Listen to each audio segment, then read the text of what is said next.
Good evening दोस्तों आप सभी के लिए। और दोस्तों मुझे उम्मीद है आपकी पढ़ाई जो है दोस्तों अच्छी चल रही होगी, बेहतर चल रही होगी, बेस्ट चल रही होगी। और दोस्तों आप सभी को पता है आज आपकी दोस्तों 16 तारीख हो चुकी है। 17 और 18 दो दिन आपके बीच में है और 19 तारीख से आपके एग्ज़ाम स्टार्ट है। तो दोस्तों देखिए, मैं आपके लिए जो वीडियो आपको बताने वाला हूँ, यानी जो इस वीडियो में सारी चीज़ें डिस्कस करने वाला हूँ, वो है दोस्तों आपके एक तो प्रदूषण, एक अंतर्राष्ट्रीय पर्यावरण सम्मेलन, एक है दोस्तों खाद्य श्रृंखला और खाद्य जाल, और एक एनवायरनमेंट यानी पर्यावरण से रिलेटेड कुछ इंपॉर्टेंट पॉइंट।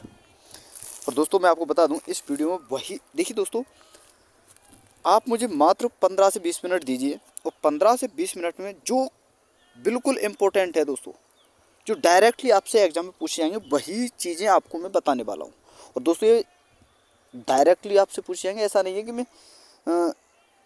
मैंने कंटेंट देखा नहीं है या पिछली बार का पेपर नहीं देखा। सारी चीज़ें देखकर मैंने क्या क्या आपसे पूछा गया है और किस प्रकार के प्रश्न आपसे बने हैं, तो उसी प्रकार से आपको थ्योरी में आपके लिए कराने वाला हूँ। दोस्तों मात्र 15 से 20 मिनट की थ्योरी है, मात्र 15 से 20 मिनट आपको मुझे देने हैं और सारी चीज़ें आपके सामने क्लियर कर दूँगा। तो दोस्तों चलिए वीडियो को शुरू करते हैं बिना किसी देरी के। और जिन स्टूडेंटों ने अभी तक हमारे चैनल को सब्सक्राइब नहीं किया है, उनसे रिक्वेस्ट है कि चैनल को सब्सक्राइब करके साथ में ऑल वाला बेल आइकन जरूर दबा लें दोस्तों, ताकि मेरी आने वाली हर वीडियो का नोटिफिकेशन सबसे पहले दोस्तों आपके पास पहुंच सके। तो देखिए दोस्तों, और आपको पता है दोस्तों, ये आपका फाइनल रिवीजन चल रहा है, मात्र ओनली 20 मिनट, ठीक है दोस्तों। तो चलिए दोस्तों वीडियो को शुरू करते हैं। और देखिए दोस्तों, इससे पहले जिन स्टूडेंटों ने दोस्तों ये वन शॉट वीडियो मैंने डाला हुआ है, जिसमें दोस्तों मैंने कंप्लीट फार्मूला और इंजीनियर ड्राइंग की जो इम्पोर्टेंट चीज़ें हैं वो, और कंप्यूटर से रिलेटेड इम्पोर्टेंट जो चीज़ें हैं वो मैं आपके लिए करा चुका हूँ। तो जिन स्टूडेंटों ने अभी तक ये वीडियो नहीं देखी, यहाँ से आप क्लियर कर सकते हैं दोस्तों। एग्ज़ाम से पहले आपसे रिक्वेस्ट है दोस्तों, अगर आप चाहते हो कि आपका एग्ज़ाम अच्छा हो, बेहतर हो, अच्छा रिवीजन आपका हो, तो आप दोस्तों जो जो मैं वीडियो बता रहा हूँ, इन वीडियो को आप अवश्य देखना। और जो स्टूडेंट ITI, फिटर, मशीनिस्ट और टर्नर से रिलेटेड हैं, डीजल से जिन्होंने कुछ किया है, देखिए डीजल फिटर के कुछ टॉपिक ऐसे हैं जो डीजल और बेल्डर में भी आते हैं, तो सभी के लिए दोस्तों कॉमन क्लास है। ये क्लास भी मैं आपके लिए करा चुका हूँ। और फर्स्ट क्लास है दोस्तों आपकी ये वाली, जिसमें दोस्तों धातु, अधातु और मिश्र धातु, व्यावसायिक सुरक्षा, हस्त औजार, कर्तन औजार, मार्किंग औजार से रिलेटेड बहुत ज़्यादा इंपॉर्टेंट दोस्तों आपके 200 प्लस क्वेश्चन है। और एक था दोस्तों, एक सेकंड पार्ट और है, जिसमें दोस्तों मैंने lathe machine, welding, power and transmission, welding, और दोस्तों जिग एंड फिक्सचर और बियरिंग, ये 6 पार्ट्स मैं आपके लिए करा चुका हूँ। तो ये 2 वीडियो आप ये लगा लेना। मात्र दोस्तों आपके पास कितने समय का वीडियो है दोस्तों? 1.5-2 घंटे का ये वाली वीडियो जो है, ये वाली वीडियो, और दोस्तों ये वाली वीडियो, ये दोनों पार्ट हैं दोस्तों। 500 क्वेश्चन है आपके और मात्र 2.5 घंटे की वीडियो है। और दोस्तों 1 घंटे की वीडियो ये है आपकी फार्मूला रिवीजन वाली, 3.5, और 20 मिनट आप इस वीडियो में लगाइए। 4 घंटे में आपको बहुत सारी चीज़ें इंपॉर्टेंट जो हैं आपकी रिवाइज होने वाली हैं। तो दोस्तों जो जो चीज़ें मैंने बताई हैं, इन्हें रिवाइज आप अवश्य करना। अब चलिए दोस्तों वीडियो को स्टार्ट करते हैं और शुरू करते हैं दोस्तों पर्यावरण से, यानी एनवायरनमेंट। तो देखिए दोस्तों, पर्यावरण क्या है दोस्तों? पर्यावरण है जो दोस्तों हमारे चारों तरफ जो चीज़ें उपलब्ध हैं, चाहे जैसे वृक्ष हुआ, पेड़ पौधे हुए, मतलब दोस्तों जीव जंतु, जो भी हमारे चारों ओर जो वातावरण आपको दिखाई दे रहा है, ये कहलाता है दोस्तों पर्यावरण। और पर्यावरण में जो है दोस्तों जीवों का और सजीवों, जीव जो मनुष्य जो है उसका, या फिर जो अन्य जीव हैं उनसे जो इनका संबंध होता है, उसे कहते हैं हम दोस्तों पारिस्थितिकी। तो सबसे पहले आपको याद रखना है दोस्तों, बहुत इंपॉर्टेंट है कि पारिस्थितिकी शब्द जो है दोस्तों 1935 में GAG टेंस लेने दिया था। ये कुछ इंपॉर्टेंट है पॉइंट हैं दोस्तों पारिस्थितिकी तंत्र के बारे में, तो ये आपको याद रखना है। तो पहला है दोस्तों, पारिस्थितिकी शब्द जो है 1935 में AG टेंस लेने दिया। अगला है दोस्तों, पारिस्थितिकी के जनक वॉन हम्बोल्ट हैं। पारिस्थितिकी के आधुनिक जनक दोस्तों यूजीन P ओडम हैं। और पारिस्थितिकी के, भारतीय पारिस्थितिकी के जनक कौन है दोस्तों? रामदेव मिश्र। तो ये चीज़ें आपको याद रखनी है दोस्तों। कौन है दोस्तों? रामदेव मिश्र। आगे आपको याद रखना है दोस्तों, पारिस्थितिकी के लिए आइकोलॉजी शब्द जो है 1869 में दोस्तों अर्नेस्ट हैकल ने दिया था। और इनकी पुस्तक कौन सी थी दोस्तों, जिसमें ये शब्द दिया था, जनरल मॉर्फोलॉजी द ऑर्गेनिज्म। और दोस्तों एक ये चीज़ भी आपको याद रखनी है, 10% ऊर्जा स्थानांतरण का नियम ऊर्जा के पिरामिड से संबंधित है, जिसमें दोस्तों अपनी निचली कक्षा से ऊपर जाते समय ऊपर वाली से कक्षा को दोस्तों 10% ऊर्जा का स्थानांतरण होता रहता है। और यह नियम जो है दोस्तों 1942 में लिंडेमान ने दिया था। तो ये कुछ इंपॉर्टेंट पॉइंट हैं पारिस्थितिकी के बारे में, तो ये आपको दोस्तों याद रखने हैं। अब चलिए दोस्तों आगे देखते हैं खाद्य श्रृंखला और खाद्य जाल, जो कि मैं आपके लिए बता चुका हूं दोस्तों, जो इसमें मैं पढ़ाने वाला हूं आपके लिए। देखिए दोस्तों, खाद्य श्रृंखला, खाद्य जाल, पर्यावरण, प्रदूषण, एनवायरनमेंट, सॉरी दोस्तों अंतर्राष्ट्रीय पर्यावरण सम्मेलन, ये कुछ 4-5 टॉपिक है आपके, और मात्र 20 मिनट के हैं दोस्तों। तो आपको वीडियो पर लास्ट तक बने रहना, हर चीज़ अच्छी तरह से समझनी है। तो देखिए दोस्तों, खाद्य श्रृंखला और खाद्य जाल से मात्र 2 प्रश्न ही आपके बनते हैं, 2 से 4 प्रश्न ही बनते हैं, लेकिन दोस्तों हर एग्जाम में आपको ये देखने को मिलेंगे, तो इनको आपको थोड़ा सा याद रखना है दोस्तों। सबसे पहले हम बात करेंगे खाद्य श्रृंखला की। तो खाद्य श्रृंखला क्या है दोस्तों, एक जीव से दूसरे जीव में भोज्य पदार्थों का स्थानांतरण खाद्य श्रृंखला या आहार श्रृंखला कहलाता है, जो कि 3 प्रकार से होता है। पहला है दोस्तों उत्पादक। जो उत्पादक क्या है दोस्तों, जो स्वयं अपना भोजन बनाए, वो उत्पादक कहलाते हैं। यानी दोस्तों अपना भोजन स्वयं बना रहे तो ये स्वपोषी भी कहलाएंगे, जैसे हरे शैवाल, हरे पौधे, हरे पेड़ पौधे, शैवाल जो होते हैं, वो सारी चीज़ें।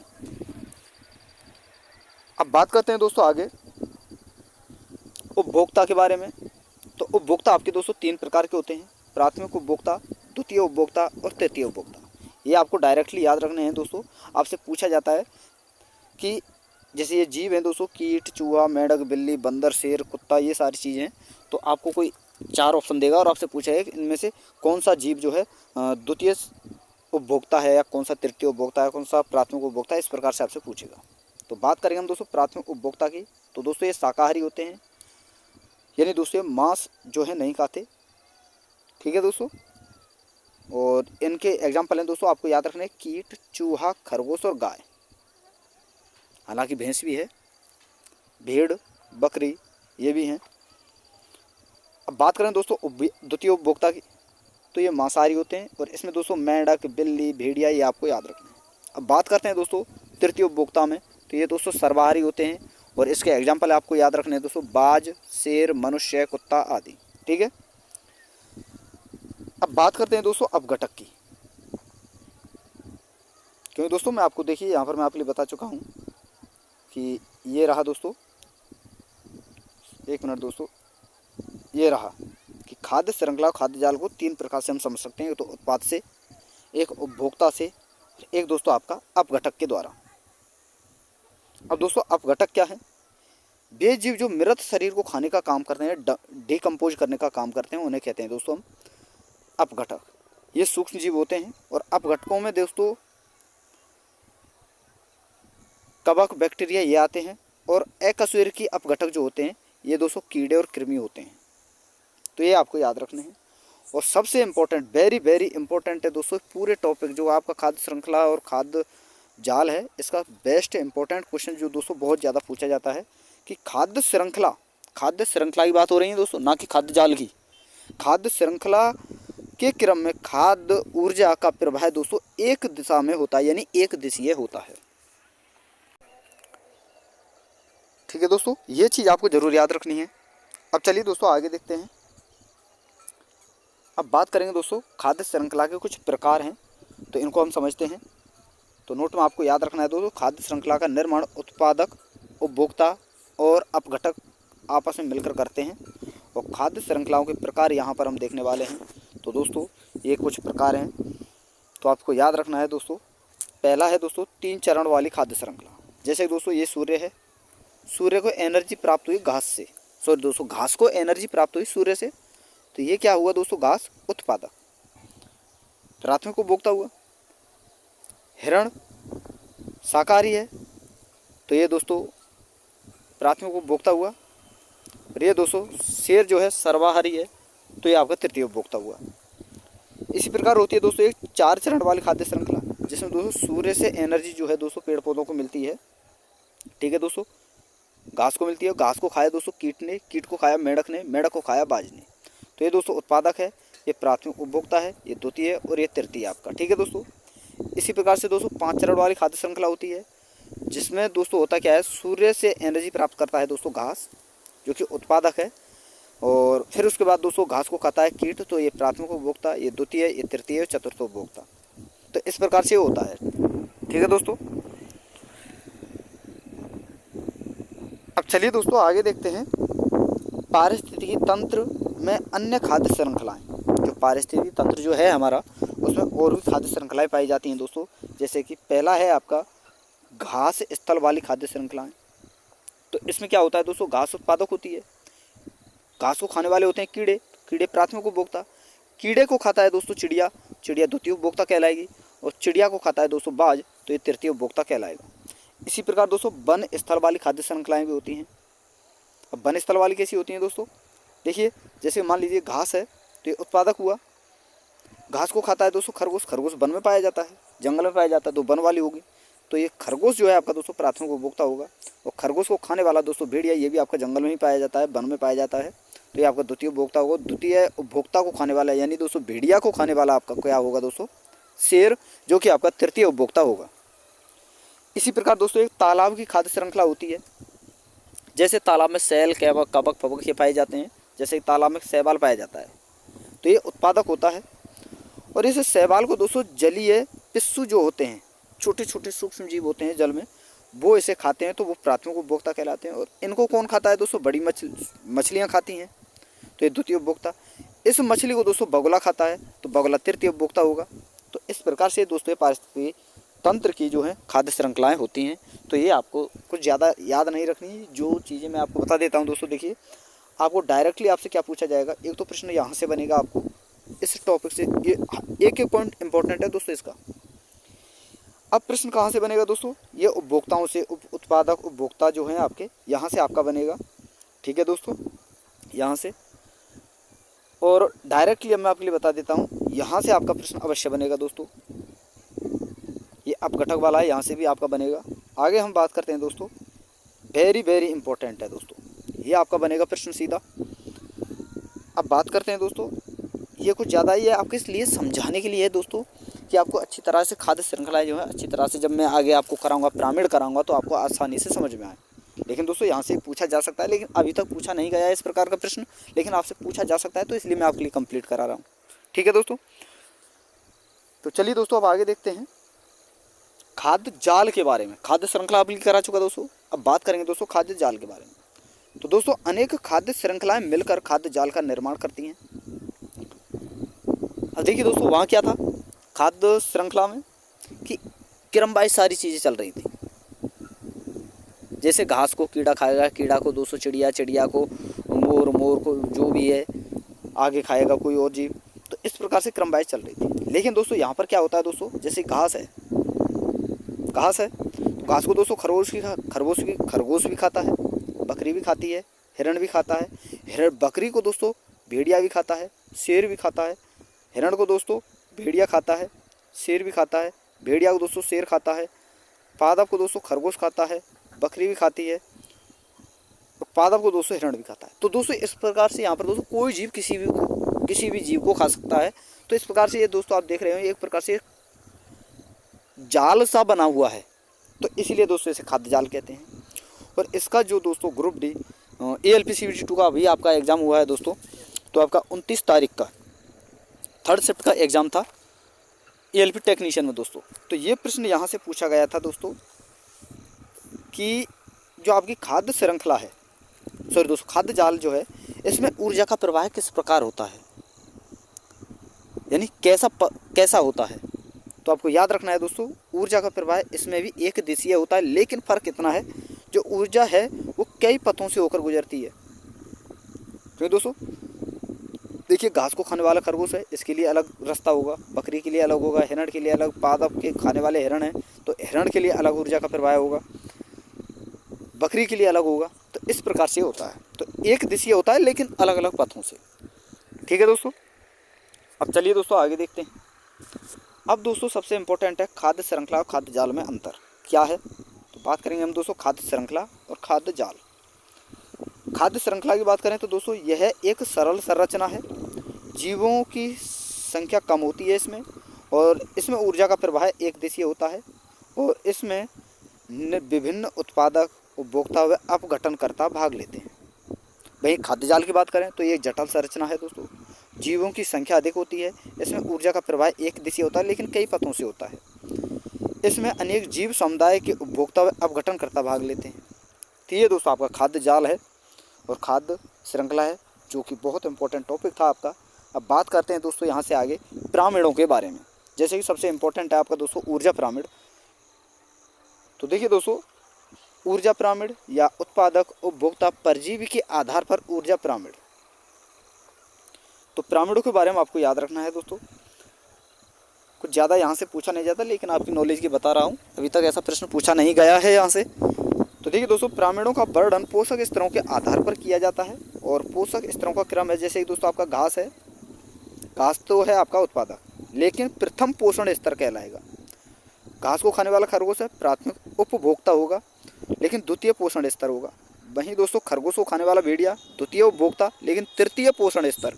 और भेड़िया को खाने वाला दोस्तों शेर होगा, और जो कि तृतीय उपभोक्ता होगा, लेकिन दोस्तों चतुर्थ पोषण स्तर ये आपका कहलाएगा। तो इस प्रकार से दोस्तों ये पिरामिड होते हैं, पोषक स्तर होते हैं, तो ये आपको याद रखने हैं। अब चलिए दोस्तों आगे देखते हैं, आगे क्या दिया गया है आपका। तो देखिए दोस्तों, पिरामिडों के बारे में कुछ इंपॉर्टेंट पॉइंट हैं, ये आपको याद रखने हैं। जैसे फर्स्ट है दोस्तों, पिरामिडों की आकृति त्रिभुजाकार होती है, जिसमें आधार पर दोस्तों यानी नीचे की ओर उत्पादक आता है और फिर उससे ऊपर उपभोक्ता होते हैं। और पिरामिड जो होते हैं दोस्तों संख्याओं के आधार पर भी होते हैं, जीवों के भार के आधार पर भी होते हैं और संचित ऊर्जा के आधार पर भी होते हैं। और यह एक सीधा पिरामिड होता है दोस्तों। संचित ऊर्जा वाला जो पिरामिड होता है ये आपको याद रखना है।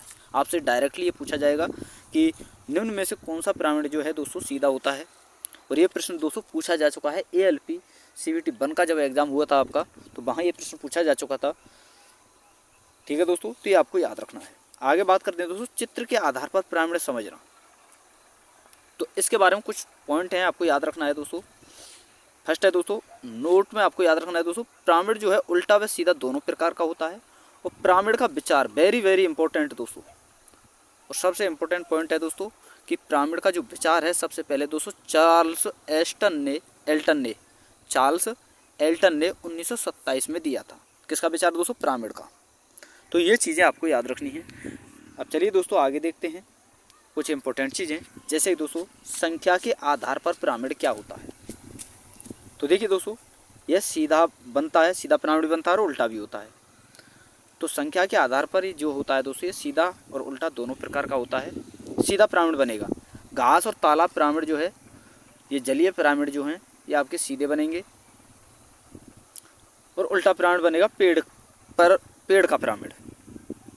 जैसे दोस्तों सीधा पिरामिड क्या होगा दोस्तों, ये वाला। जैसे ही दोस्तों सबसे पहले आपका उत्पादक आएगा।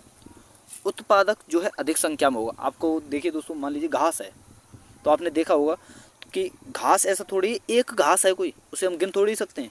घास बहुत सारी संख्याओं में होता है, तो संख्या अधिक होगी घास की। घास को खाएगा टिड्डा, तो इसकी संख्या घास से कम होगी। और टिड्डा को खाएगा दोस्तों मेंढक, मेंढक की संख्या टिड्डे से कम होगी। और टिड्डे को खाएगा दोस्तों बाज, बाज की संख्या टिड्डे से कम होगी। तो इस प्रकार से दोस्तों जल का पिरामिड होता है, जिसमें दोस्तों बहुत सारे सूक्ष्म जीव पाए जाते हैं जल में। और इन सूक्ष्म जीव को दोस्तों छोटी मछलियाँ खाती हैं, और इस छोटी मछली को दोस्तों बड़ी मछली खाती है, और बड़ी मछली को दोस्तों बगुला खाता है। तो इस प्रकार से दोस्तों जो ये घास और आपका सूक्ष्म जीव हैं ये आपके प्राथमिक उत्पादक कहलाएंगे। और दोस्तों आपका जो छोटी मछली है, इधर आपका टिड्डा है, इधर आपकी छोटी मछली है, दोस्तों उपभोक्ता कहलाएंगे, प्राथमिक उपभोक्ता। मेंढक और इधर दोस्तों बड़ी मछली द्वितीय उपभोक्ता। बाज जो है आपका और बगुला है दोस्तों आपका तृतीय उपभोक्ता कहलाएगा। तो ये सारी चीज़ें आपको समझ में आ गई होंगी दोस्तों। और दोस्तों वीडियो अगर आपको पसंद आ रही है तो दोस्तों वीडियो को लाइक करते चलें, शेयर करते चलें। और अभी तक जिन स्टूडेंटों ने चैनल को सब्सक्राइब नहीं किया है वो चैनल को सब्सक्राइब करके साथ में ऑल वाला बेल आइकन जरूर दबा लें, ताकि दोस्तों मेरी आने वाली हर वीडियो का नोटिफिकेशन सबसे पहले दोस्तों आपके पास पहुँच सके। अब चलिए दोस्तों आगे देखते हैं उल्टा पिरामिड। एक होता है दोस्तों उल्टा पिरामिड। तो पादप का जो पिरामिड होता है दोस्तों आपका ये हमेशा उल्टा बनता है, ये आपको याद रखना है। जैसे दोस्तों पेड़ होता है, संख्या एक होती है, लेकिन पेड़ पर बहुत सारे पक्षी पाए जाते हैं और भी अन्य जीव पाए जाते हैं, जैसे बंदर, पक्षी और भी छोटे मोटे कीट पतंग पाए जाते हैं। तो पादप पिरामिड जो होता है दोस्तों, ये उल्टा पिरामिड होता है और इसमें संख्या जो है दोस्तों, प्राथमिक उपभोक्ता की, जो आपकी पेड़ है, प्राथमिक उत्पादक जो है, उत्पादक की संख्या कम होती है और उपभोक्ताओं की संख्या बढ़ती चली जाती है ऊपर की ओर। जैसे पेड़ है एक संख्या में है तो प्राथमिक उत्पादक हुआ, लेकिन पेड़ के ऊपर बंदर पक्षी ये रहते हैं तो एक प्राथमिक उपभोक्ता हुआ। और इसके ऊपर छोटे छोटे जैसे दोस्तों पक्षी होते हैं, बंदर होते हैं, तो इनमें क्या है दोस्तों, इनके ऊपर शरीर पर भी कुछ ना कुछ प्रकार के जीव पाए जाते हैं, जैसे जू, जिसे हम कहते हैं जू, खटमल, ये पाए जाते हैं। तो ये आपके द्वितीय उपभोक्ता कहलाते हैं। तो ये आपका पादप का जो आपसे पूछा जाएगा डायरेक्ट कि निम्न में से कौन सा पिरामिड जो है उल्टा पिरामिड होता है, तो कौन सा दोस्तों, पादप पिरामिड जो है हमेशा उल्टा पिरामिड बनेगा। तो ये आपको डायरेक्ट याद रखना है। आगे बात करते हैं दोस्तों जीवों के भार के आधार पर पिरामिड। एक होता है दोस्तों जीवों के भार पर आधारित पिरामिड। तो देखिए दोस्तों, इस प्रकार के पिरामिड में आधार से शीर्ष की ओर भार जो है कम होता जाता है। इस प्रकार के पिरामिड में आधार से दोस्तों ऊपर की ओर जाएंगे, जब शीर्ष की ओर जाएंगे तो भार जो है दोस्तों इसमें कमी आती चली जाएगी, और यानी दोस्तों उत्पादक जो है उसका भार ज़्यादा होगा और धीरे धीरे दोस्तों प्राथमिक उपभोक्ता का दोस्तों उत्पादक से कम, द्वितीय उपभोक्ता में और कम, तृतीय उपभोक्ता में और कम हो जाएगा। तो इस प्रकार से होता है। और उल्टा सीधा दोनों प्रकार का होता है। और सीधा आपको याद रखना है दोस्तों घास व वन का पिरामिड होता है, और उल्टा होता है दोस्तों तालाब व जल पिरामिड जो होता है दोस्तों, ये आपका उल्टा होता है। अब चलिए दोस्तों आगे देखते हैं। ये आपका दोस्तों सीधा पिरामिड है, ये आपका उल्टा पिरामिड है। जैसे कि दोस्तों पौधे हैं या घास है, मान लीजिए इसका वजन है 500 टन। आपको पता है दोस्तों पेड़ का वजन भी बहुत ज़्यादा होता है, तो इसका वजन ज़्यादा होगा और ये दोस्तों प्राथमिक उत्पादक होगा। तो घास या पौधों को खाते हैं कौन से दोस्तों, हिरण। मान लीजिए इनका वजन है 50 टन और इसको खाने वाला भेड़िया होगा, ये मान लीजिए इसका वजन है 10 टन। भेड़िया खाने वाला शेर, और शेर का मान लीजिए आप दोस्तों 2 टन वजन होगा। तो इस प्रकार से दोस्तों वजन ऊपर की ओर जाते समय दोस्तों कम होता चला जाता है, यानी भार जो है कम होता चला जाता है। इसी प्रकार इधर देखें दोस्तों, सूक्ष्म जलीय जीव जो होते हैं इनका वजन मान लीजिए दोस्तों 2 टन है। ये उल्टा पिरामिड है। ये दोस्तों आपका सीधा पिरामिड था, ये आपका उल्टा है। अब इसमें क्या होगा दोस्तों, उल्टे पिरामिड में ऊपर वजन ज़्यादा होगा और उत्पादक जो होता है दोस्तों उसका वजन कम होगा। जैसे कि सूक्ष्म जलीय जीव जो होते हैं उनका वजन मान लीजिए 2 टन है। अब इन सूक्ष्म जीवों को खाने वाली जो मछली है, छोटी मछली, उसका वजन मान लीजिए आपका 50 टन है, और इस मछली को खाने वाली बड़ी मछली जो है इसका वजन मान लीजिए 50 टन है, 500 टन है। तो ये आपके प्राथमिक उत्पादक हुए दोस्तों, ये आपके प्राथमिक उपभोक्ता। जैसे कि खरगोश है यहाँ पर प्राथमिक उपभोक्ता, यहाँ पर छोटी मछली प्राथमिक उपभोक्ता हुई। भेड़िया यहाँ पर द्वितीय उपभोक्ता, इधर बड़ी मछली द्वितीय उपभोक्ता कहलाएगी। जो तीसरी उपभोक्ता, इस उल्टे पिरामिड में दोस्तों हम तीसरे उपभोक्ता तक तो हम गए ही नहीं, तो ये आपका द्वितीय उपभोक्ता कहलाएगा। और वहीं दोस्तों इसमें शेर जो होगा सीधे पिरामिड में, ये तृतीय उपभोक्ता कहलाएगा। तो दोस्तों ये आपके पिरामिड थे। अब बात करते हैं दोस्तों आगे ऊर्जा के आधार पर पिरामिड। बहुत ज़्यादा इंपॉर्टेंट है दोस्तों, वेरी वेरी इंपॉर्टेंट जिसे हम कहते हैं। तो देखिए दोस्तों, ऊर्जा पिरामिड में ऊर्जा का स्थानांतरण जो है दोस्तों एक दिशीय होता है। ये आपसे पूछा जाएगा कि ऊर्जा का पिरामिड जो है, ऊर्जा पिरामिड में जो है ऊर्जा का स्थानांतरण किस प्रकार से होता है, तो दोस्तों एक दिशीय, यानी एक दिशा में। और निम्न स्तर से उच्च स्तर तक जाते समय ऊर्जा की हानि होती है। निम्न स्तर से उच्च स्तर पर जाते समय, यानी दोस्तों नीचे से ऊपर जाते समय ऊर्जा की हानि होती जाती है, तथा इसका पिरामिड हमेशा सीधा बनेगा। और आपको याद रखना है दोस्तों 10% ऊर्जा स्थानांतरण का नियम इसी पिरामिड पर लागू होता है। और यह नियम दोस्तों लिंडेमान ने 1942 में दिया था। जैसे दोस्तों मान लीजिए आपका सूर्य है और सूर्य से घास को ऊर्जा प्राप्त हुई, ठीक है दोस्तों, ये आपका उत्पादक हुआ। और यहाँ पर ऊर्जा थी दोस्तों 1000 जूल। अब जैसे ही इस घास को दोस्तों हिरण खाएगा तो 1000 जूल जो है इसका दोस्तों 10% किसको जाएगा, हिरण को, यानी 100 जूल जाएगा। अब हिरण को खाया दोस्तों भेड़िया ने, तो इस 100 जूल का दोस्तों 10% ऊपर जाएगा दोस्तों भेड़िया को।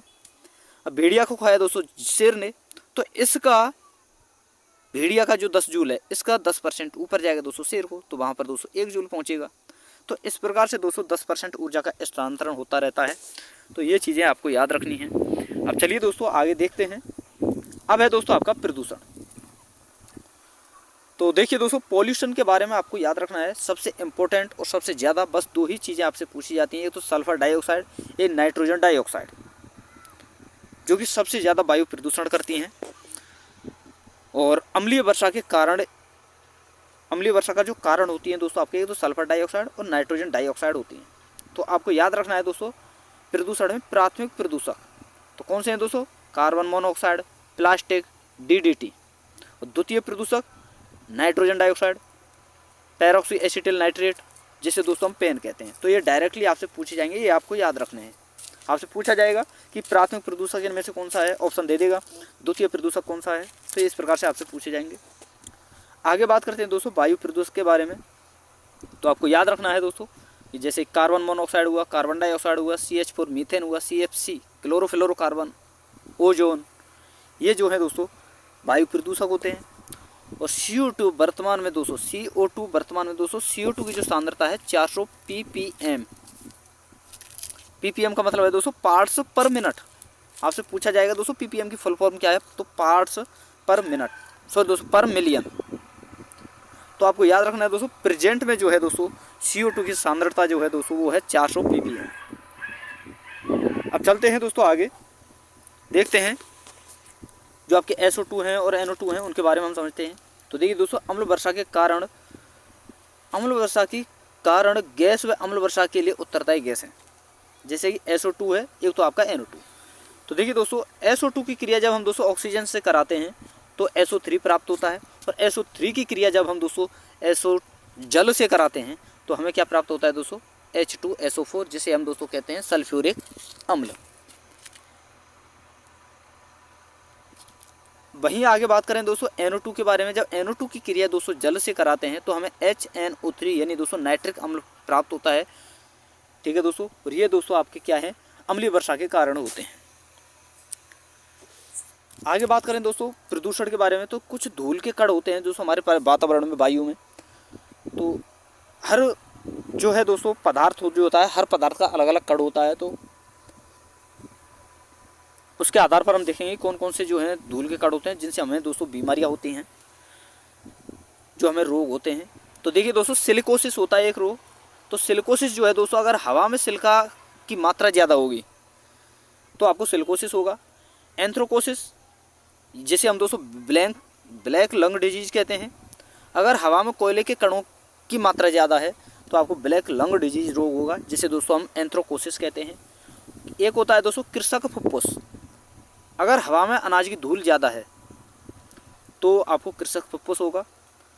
एक होता है दोस्तों बेगासोसिस, गन्ने की धूल के कारण होता है। एक होता है दोस्तों बिसिनोसिस, जो कि कपास की धूल के कारण होता है। अब चलिए दोस्तों आगे देखते हैं। आगे आपको याद रखने हैं दोस्तों कुछ सूचकांक जो पर्यावरण से रिलेटेड होते हैं, जिसमें पहला है दोस्तों राष्ट्रीय वायु गुणवत्ता सूचकांक। और इसका शुभारंभ जो है दोस्तों 6 अप्रैल 2015 को किया गया था। और इसमें कुल दोस्तों 8 मापदंड थे। ठीक है, जिसमें पहला है दोस्तों PM10, एक होता है दोस्तों PM2.5, एक NO2O3, अमोनिया, SO2, CO यानी कार्बन मोनोऑक्साइड, एक होता है दोस्तों लेड यानी सीसा। ये दोस्तों वायु प्रदूषक के तत्व हैं ये। तो वायु गुणवत्ता सूचकांक की जो शुरुआत हुई थी दोस्तों 6 अप्रैल 2015 में हुई थी, ये आपको याद रखना है। और ये आपके दोस्तों मापदंड हैं, ये आपको याद रखने हैं। अगला है दोस्तों आपका, और ये जो आपका वायु गुणवत्ता सूचकांक है दोस्तों, इसे 6 श्रेणियों में बांटा गया है। जिसमें पहला है दोस्तों 0 से 50, जो हमारे लिए अच्छा होता है। एक होता है दोस्तों 51 से 100, जो कि थोड़ा सा मॉडरेट होता है। और 101 से 200 तक दोस्तों पुअर, थोड़ा सा वीक होता है। और 201 से 300 तक अगर जो है दोस्तों, जितने मैंने आपके लिए पदार्थ बताए हैं यहाँ पर, इनकी मात्रा जो होती है दोस्तों वायु में, उसके बारे में यहाँ बताया जा रहा है। और 201 से 300 ppm पर मिनट, सो दोस्तों ठीक है दोस्तों, ppm का क्या है दोस्तों, पार्ट्स पर मिलियन, यानी कणों का जो है दोस्तों जो है मात्रा। ये ppm के रूप में है दोस्तों। जो 201 से 300 होगा तो दोस्तों अनहेल्थी होगा, और 301 से 400 तक दोस्तों सीवियर होगा, और 401 से 500 तक दोस्तों खतरनाक होगा। तो आपको तीन आपको याद रखने हैं दोस्तों। ये तो 0 से 50 जो कि हेल्थी होता है, अच्छा होता है, और सबसे खतरनाक आपका होता है दोस्तों अनहेल्थी होता है 201 से 300, और 401 से 500 तक होता है दोस्तों खतरनाक। वहीं दोस्तों अगला है आपका राष्ट्रीय व्यापक वायु गुणवत्ता सूचकांक, और जिसका शुभारंभ दोस्तों नवंबर 2009 में हुआ था। इसमें कुल दोस्तों 12 मापदंड थे, जिसमें पहला जो आपके वायु गुणवत्ता सूचकांक है ना दोस्तों 8, जिसमें मैंने बताए थे आपके वो, और इसके बाद दोस्तों बेंजीन, आर्सेनिक, निकेल और बेंजोपाइन, ये भी दोस्तों वायु को प्रदूषण करते हैं ये, तो इसीलिए यहाँ पर ये जोड़े गए थे। अब चलिए दोस्तों आगे देखते हैं आपका दोस्तों जल प्रदूषण। जल प्रदूषण क्या होता है दोस्तों? जल में ऑक्सीजन की मात्रा जो होती है दोस्तों, उसी के आधार पर हम पता करते हैं कि जल प्रदूषण है या नहीं है। तो देखिए दोस्तों, अगर जल में 8 मिलीग्राम प्रति लीटर कम हो ऑक्सीजन की मात्रा, तो वह जल संदूषित होगा, और 8 मिलीग्राम प्रति लीटर से भी कम हो तो वह जल अत्यधिक प्रदूषित होगा। आया दोस्तों समझ में? अगर 8 मिलीग्राम प्रति लीटर के हिसाब से है तो वह जल संदूषित होगा, और 8 मिलीग्राम प्रति लीटर के हिसाब से भी और कम है तो वह अत्यधिक प्रदूषित होता है। वहीं आपको याद रखना है दोस्तों ध्वनि प्रदूषण के बारे में। तो देखिए दोस्तों, संयुक्त राष्ट्र संघ ने 1972 में असहनीय ध्वनि प्रदूषण को दोस्तों, असहनीय ध्वनि जो होती है दोस्तों, इसे प्रदूषण का अंग माना है। कब दोस्तों? 1972 में संयुक्त राष्ट्र संघ ने 1972 में असहनीय ध्वनि को दोस्तों प्रदूषण का अंग माना है। वहीं दोस्तों आगे हम बात करें जो ध्वनि प्रदूषण जो है, ध्वनि प्रदूषण के मानक वायु अधिनियम 1981 के तहत दोस्तों 1 अप्रैल 1988 को ध्वनि प्रदूषण को वायु प्रदूषण के अंतर्गत रखा गया था। कब दोस्तों? मानक वायु अधिनियम 1981 के तहत 1 अप्रैल 1988 को ध्वनि प्रदूषण को वायु प्रदूषण के अंतर्गत रखा गया था दोस्तों। तो ये चीज़ें आपको याद रखनी है, ठीक है दोस्तों। अब चलते हैं दोस्तों आगे। देखिए दोस्तों, ध्वनि प्रदूषण ये तो मैंने आपके लिए बता ही दिया। अब बात करते हैं दोस्तों, कुछ क्षेत्र होते हैं कि दिन के समय ध्वनि का जो है माप क्या होना चाहिए, रात के समय क्या होना चाहिए, और हर क्षेत्र के लिए अलग अलग होता है। और दोस्तों ध्वनि को मापा जाता है डेसिबल में, ये चीज़ आपको याद रखनी है कि ध्वनि को डेसिबल में मापा जाता है। तो देखिए दोस्तों, ये क्षेत्र हैं, ये दिन के समय का है डेसिबल माप, और ये रात के समय का है। तो औद्योगिक क्षेत्र के लिए दोस्तों दिन के समय 75 डेसिबल और रात के समय दोस्तों 70 डेसिबल, और व्यावसायिक क्षेत्र में दोस्तों दिन के समय 65 डेसिबल होना चाहिए और रात के समय दोस्तों 55 डेसिबल होना चाहिए। वहीं दोस्तों निवास क्षेत्र में 55 डेसिबल दिन के समय और रात के समय दोस्तों 45 डेसिबल होना चाहिए ध्वनि प्रदूषण, यानी ध्वनि का मान। वहीं दोस्तों शांत क्षेत्र में दिन के समय दोस्तों 50 तो रात के समय दोस्तों 40 डेसिबल होना चाहिए। और ये दोस्तों जितने भी मान है दोस्तों, ये संयुक्त राष्ट्र संघ के द्वारा ही दोस्तों बनाए गए हैं, रखे गए हैं, ठीक है दोस्तों। और ये जितनी भी चीज़ें पढ़ा रहा हूँ दोस्तों बहुत इंपॉर्टेंट है, मात्र कुछ नहीं है दोस्तों, एक बार इसे रिवाइज करना, फिर समझ नहीं आए तो फिर दोबारा रिवाइज करना। और दोस्तों मैंने हर चीज़ समझाने की कोशिश की है, और वीडियो में अगर आपको कहीं कमी दिखे तो दोस्तों आप मुझे कमेंट में बता सकते हो। और वीडियो अगर आपको अच्छी लगी तो दोस्तों वीडियो को लाइक करना है दोस्तों, शेयर करना है, ठीक है। और जिन स्टूडेंटों ने अभी तक चैनल को सब्सक्राइब नहीं किया वो चैनल को सब्सक्राइब अवश्य कर लें दोस्तों, ताकि मेरी आने वाली हर वीडियो का नोटिफिकेशन सबसे पहले दोस्तों आपके पास पहुँच सके। अब चलिए दोस्तों आगे देखते हैं, कुछ इंपॉर्टेंट चीज़ें बची हैं दोस्तों, जैसे कि पर्यावरण सम्मेलन जो हैं आपके, ये आपके बचे हैं, अब इन्हें भी हम देख लेते हैं दोस्तों। तो देखिए दोस्तों, पहला है आपका मानव पर्यावरण पर संयुक्त राष्ट्र सम्मेलन, मानव पर्यावरण पर संयुक्त राष्ट्र सम्मेलन, जो कि फर्स्ट सम्मेलन था दोस्तों। और यह दोस्तों 5 से 16 जून 1972 को दोस्तों हुआ था। और कहाँ हुआ था दोस्तों? स्टॉकहोम, स्वीडन में। अगला है दोस्तों पर्यावरण और विकास पर, पर्यावरण और साथ में दोस्तों विकास पर संयुक्त राष्ट्र सम्मेलन और पृथ्वी शिखर सम्मेलन। तो ये फर्स्ट सम्मेलन था दोस्तों पर्यावरण और विकास पर, और प्रथम ही दोस्तों पृथ्वी शिखर सम्मेलन था ये। और ये हुआ था कब दोस्तों? 14 जून 1992 को। और कहाँ हुआ दोस्तों? रियो डी जेनेरियो, ब्राज़ील में। सम्मिलित देश थे दोस्तों 179। अगला है दोस्तों आपका एजेंडा 21। इसे दोस्तों 1992 में पृथ्वी शिखर सम्मेलन में अपनाया गया था। कब दोस्तों? 1992 में एजेंडा 21 को अपनाया गया पृथ्वी शिखर सम्मेलन में। अब चलिए दोस्तों, देखिए दोस्तों, मेरी कुछ स्पीड दोस्तों कम हो सकती है, क्योंकि दोस्तों मैंने आपसे वादा किया है कि बहुत कम समय में आपको सिखाने की कोशिश करूँगा, लेकिन फिर भी दोस्तों 5 से 10 मिनट ऊपर चले गए हैं। लेकिन दोस्तों मुझे समय का कोई दिक्कत नहीं है, लेकिन दोस्तों कंटेंट जो है आपका वो आपको अच्छा बेहतर करा दिया जाए, वो और बेहतर होगा। ताकि क्योंकि दोस्तों आपको एग्ज़ाम में मैं आपको बता दूँ कहीं से भी प्रश्न बन सकता है, और दोस्तों एक एक प्रश्न आपके लिए इम्पोर्टेंट है। एक प्रश्न गलत हुआ तो समझ लीजिए दोस्तों आप 1000 बच्चों से पीछे हो। तो आपको एक एक पॉइंट आपको अच्छी तरह समझना है, देखना है, ठीक है। अब चलिए दोस्तों आगे पढ़ते हैं हम। एक होता है दोस्तों रियो 20 हुआ था आपका, जो कि 20-22 जून 2012 को आयोजित हुआ, और कहाँ हुआ दोस्तों? रियो डी जेनेरियो, ब्राज़ील में। अब दोस्तों आपके सबसे इम्पोर्टेंट जो हैं वो हैं दोस्तों, एक आपका है मॉन्ट्रियल प्रोटोकॉल, जो कि दोस्तों 16 सितंबर 1987 को इस पर सहमति हुई, और 1 जनवरी 1989 को ये लागू हुआ। तो आपसे पूछा जाएगा मॉन्ट्रियल प्रोटोकॉल जो है कब लागू हुआ? तो 1 जनवरी 1989 को। अगला है दोस्तों किंगली संशोधन। तो आपको याद रखना है दोस्तों 1 जनवरी 2019 को मॉन्ट्रियल प्रोटोकॉल में किंगली संशोधन को लागू किया गया, जिसमें दोस्तों 80% CFC क्लोरोफ्लोरोकार्बन जो है दोस्तों, जो हमारे ओजोन को नुकसान पहुंचा रही है, उस CFC को कम करने का वादा किया गया था। आपसे डायरेक्टली पूछा जाएगा कि CFC कम करने का वादा किस संशोधन में किया गया था, किस सम्मेलन में किया गया था? तो किगली संशोधन में। तो ये आपको याद रखना है दोस्तों। और इसकी स्थापना कब हुई दोस्तों, यानी कब लागू हुआ? 1 जनवरी 2019 को। आगे हम बात करते हैं। अगला है दोस्तों आपका, देखिए किंगली संशोधन मैं आपके लिए बता चुका हूँ दोस्तों। अगला है क्योटो प्रोटोकॉल। तो ये दोस्तों 11 दिसंबर 1977 को जापान के क्योटो में हुआ था, और 5% ग्रीन हाउस गैस कम करने का इसमें लक्ष्य रखा गया था। तो ये आपसे पूछा जाएगा किस संशोधन में जो है 5% ग्रीन हाउस कम करने का लक्ष्य रखा गया था? क्योटो प्रोटोकॉल में। और इसमें दोस्तों 192 पार्टी शामिल थी, और वर्ष 2005 में और 16 फरवरी 2005 में ये लागू हुआ था, और 2012 में दोस्तों कनाडा इससे अलग हो गया है। और अंतिम है दोस्तों आपका आर्द्र भूमियों पर रामसर सम्मेलन, जो कि दोस्तों 1971 में दोस्तों ईरान में यह हस्ताक्षरित हुआ था। ठीक है दोस्तों, जो हमारे रामसर साइट हैं उनके बारे में ये सम्मेलन जो है हुआ था। तो ये आपको याद रखना है, 1971 में ये दोस्तों हस्ताक्षरित हुआ था।